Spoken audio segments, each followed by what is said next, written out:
Kali ini, kita akan ngebongkar sebuah operasi intelijen yang, seharusnya mustahil. Ini adalah kisah perburuan senyap selama puluhan tahun, yang puncaknya adalah salah satu serangan paling akurat dalam sejarah modern. Oke, bayangin dulu suasananya.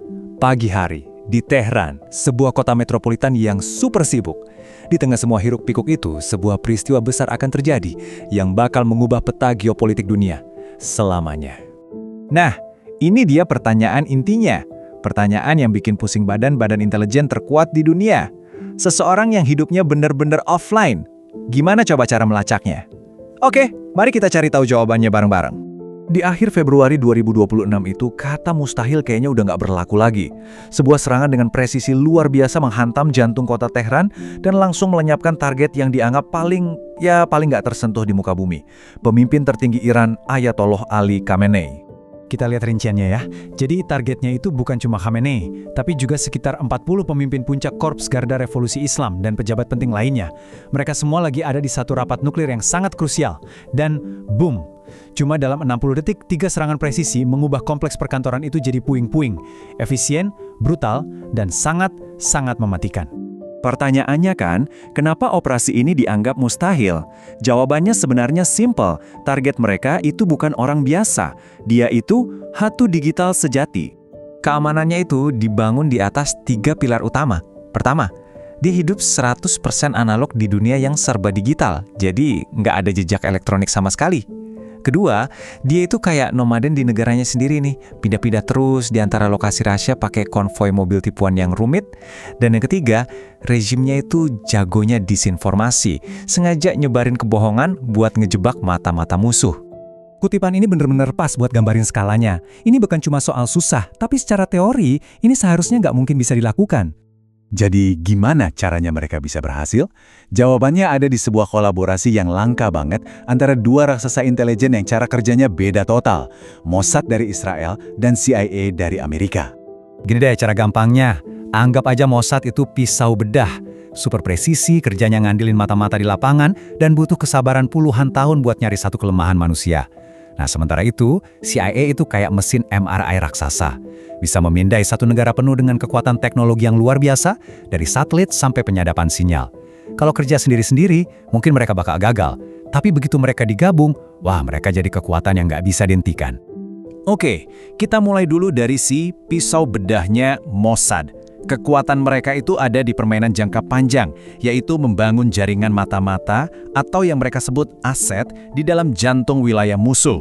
Ini pekerjaan yang luar biasa lambat dan risikonya tinggi banget. Satu agen itu bisa ngabisin waktu 2 dekade cuma buat merekrut satu aset berharga. Mungkin seorang pejabat yang kecewa atau teknisi militer yang lagi banyak utang. Buat mereka, kesabaran itu senjata utamanya. Nah, selama bertahun-tahun, aset-aset ini ngumpulin serpihan informasi yang kelihatannya sepele. Jenis teh yang biasa diminum, rute konvoi mana yang sering dipakai, bahkan denah ruangan. Tapi, begitu semua kepingin info ini disatukan, mereka membentuk sesuatu yang sangat berharga. Sebuah pola kehidupan yang super rinci. Dan inilah fondasi dari seluruh operasi ini.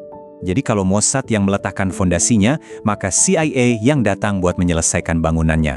Disinilah kekuatan teknologi mentah mengambil alih, mengubah yang tadinya cuma kemungkinan jadi sebuah kepastian. CIA ngerahin semua yang mereka punya. Satelit mata-mata yang canggihnya kayak teleskop Hubble tapi ngarah ke bumi. Kemampuan NSA buat ngelacak sinyal ponsel semua orang di sekitar target. Peretas yang bisa masuk ke CCTV dan jaringan listrik kota. Dan yang paling penting, AI canggih yang nyaring lautan data ini buat nemuin pola-pola aneh yang nggak bisa dilihat mata manusia. Nah, ini konsep kuncinya, Fusion Intelligence.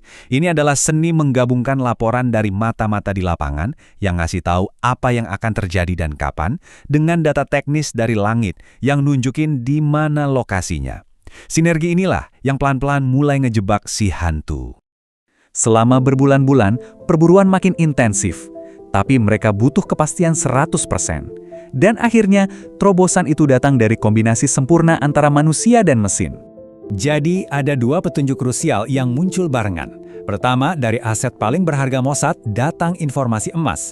Bakal ada rapat nuklir rahasia, lengkap dengan daftar pesertanya dan kapan kira-kira diadain. Kedua, dari seorang analis muda CIA yang dibantu AI, muncul sebuah anomali. Ada satu gedung spesifik di Jalan Pasteur yang polanya aneh. Selalu ada pemeriksaan keamanan ekstra tepat sebelum pertemuan-pertemuan penting. Tiba-tiba, klik. Semua mata langsung tertuju ke satu lokasi.